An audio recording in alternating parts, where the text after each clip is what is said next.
क्या सच में कोई ऐसा संत हो सकता है जो बिना बोले लोगों की मन की बात जान ले? क्या एक साधारण सा दिखने वाला फकीर अमेरिका के अरबपति, वैज्ञानिकों और टेक्नोलॉजी के दिग्गजों का आध्यात्मिक गुरु बन सकता है? क्या कोई ऐसा इंसान हो सकता है जिसे भक्त हनुमान जी का अवतार माने और फिर भी वो खुद को सिर्फ भगवान श्री राम का सेवक है? क्या चमत्कार सच में होता है या फिर यह केवल लोगों की आशा का भ्रम है? और सबसे बड़ा सवाल, नीम करौली बाबा आखिर थे कौन? एक योगी, एक संत, एक सिद्ध पुरुष या कुछ ऐसा जिसे शब्दों में बांध पाना ये संभव है?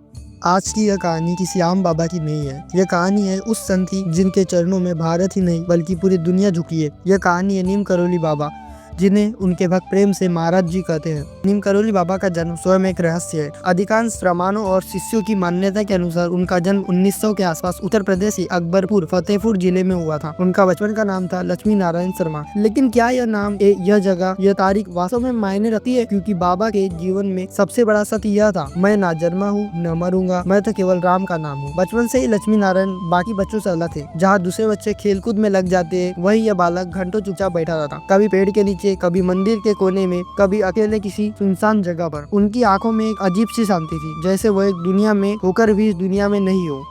भारतीय समाज की परंपरा के अनुसार उनका विवाह कम उम्र में ही करा दिया गया, लेकिन शादी के कुछ ही समय बाद ऐसा कुछ हुआ जिसने पूरे परिवार को हिलाकर रख दिया। एक दिन लक्ष्मी नारायण बिना किसी को बताए घर से निकल पड़े। न कोई सामान, न कोई योजना, बस चले गए, जैसे किसी अदृश्य पुकार ने उन्हें बुला लिया हो।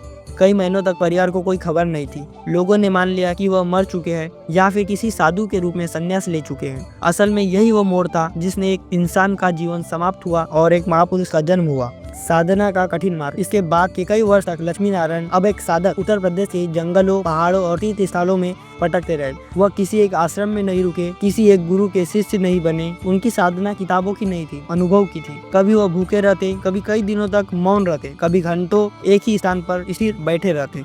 उनका जीवन एक ही सूत्र पर टिका था, राम नाम। वह कहते थे, राम नाम में सब कुछ है, ज्ञान भी है, भक्ति भी है, मुक्ति भी है। सवाल आता है, लक्ष्मी नारायण से नीम करौली बाबा बनने तक का सफर कैसे तय हुआ? उसका उत्तर भी उतना ही रहस्यमय है। कहा जाता है कि एक बार वह उत्तर प्रदेश के नीम करौली गांव के पास से गुजर रहे थे। वह पेड़ के नीचे ध्यान में बैठे थे, तभी कुछ ग्रामीणों ने उन्हें देखा। उनकी आंख में अजीब सी चमक थी, उनके चेहरे पर अलौकिक शांति। लोगों ने उन्हें वहीं रहने का आग्रह किया। धीरे धीरे वह स्थान उनकी पहचान बन गया और इसी तरह वह कहलाए नीम करौली बाबा। चमत्कार या करुणा। नीम करौली बाबा के जीवन में चमत्कारों की अनगिनत कथाएं मिलती है, लेकिन बाबा स्वयं चमत्कार शब्द से दूर रहते हैं। वह कहते हैं, यह सब भगवान श्री राम करते हैं, मैं कुछ नहीं करता। यह प्रसिद्ध घटना है ट्रेन रोकने की। कहा जाता है कि एक बार बाबा बिना टिकट ट्रेन में बैठे थे। टिकट चेकर ने उन्हें उतार दिया, लेकिन जैसे ही बाबा उतरे, ट्रेन किसी भी हाल में आगे नहीं बढ़ी। इंजन बदला गया, ड्राइवर बदला गया, लेकिन ट्रेन तस से मस नहीं हुई। अंत में रेलवे अधिकारियों ने बाबा से क्षमा मांगी और उन्हें वापस ट्रेन में बैठाया। जैसे ही बाबा बैठे, ट्रेन चल पड़ी। क्या ये चमत्कार था या फिर किसी सिद्ध पुरुष की सहज शक्ति? भूखे को भोजन, टूटे को सहारा। नीम करौली बाबा का सबसे बड़ा चमत्कार उनकी करुणा थी। उनके आश्रम से कोई भी भूखा नहीं जाता था, चाहे खाना कम हो, लेकिन बाबा कहते थे सबको मिलेगा। और सच में किसी न किसी तरह से सबका पेट भर जाता। वह अमीर और गरीबों में फर्क नहीं करते थे, उनके लिए सब एक समान थे।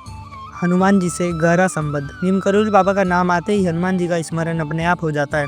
बाबा स्वयं हनुमान जी को अपना आराध्य मानते थे। उनके अधिकांश आश्रम हनुमान मंदिर के आसपास ही बने। भक्तों का मानना था कि बाबा में हनुमान जी के गुण स्पष्ट दिखाई देते हैं, असीम शक्ति, अपार भक्ति और पूर्ण निस्वार्थ सेवा। लेकिन बाबा इस बात को अभी स्वीकार नहीं करते थे कि वह हनुमान जी के अवतार है। वह बस इतना कहते, मैं तो हनुमान जी का बंदर हूँ। पश्चिमी दुनिया और बाबा, यह कहानी यही समाप्त नहीं होती।